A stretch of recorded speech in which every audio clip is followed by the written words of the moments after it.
Keliaujam į Vaikų onkologijos ir hematologijos centrą. Labą dieną. Labą dieną. Esu Vaikų onkologijos ir hematologijos centro vadovė docentė Giedrė Rutkauskienė. Ir šiandien maloniai kviečiu jūs apsilankyti mūsų centre ir truputėlį su juo susipažinti. Koks jūsų centro tikslas? Suteikti kuo geriausią diagnostiką ir gydymą vaikams, sergantiems retomis kraujo bei piktybinėmis onkologinėmis ligomis. Kas sudaro jūsų komandą? Mūsų komandai priklauso daug žmonių. Tai leiskit supažindinti su šiuo metu dirbančiais kolegomis, gydytoja docentė Rosita Kiudelienė, mūsų rezidentė Greta Venskutė ir gydytoja Sonata Arbustaitė Kalinauskienė.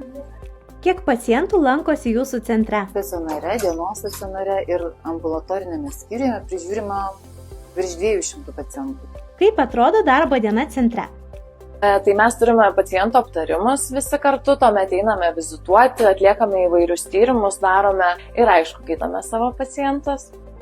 Kaip centre pralinksminate mažuosius? Mes turime žaidimų kambarį su daug įvairių veiklų, turime mokytoją, kuri padeda daug visokių veiklų papildomų kartu su mūsų globojančiais fondais.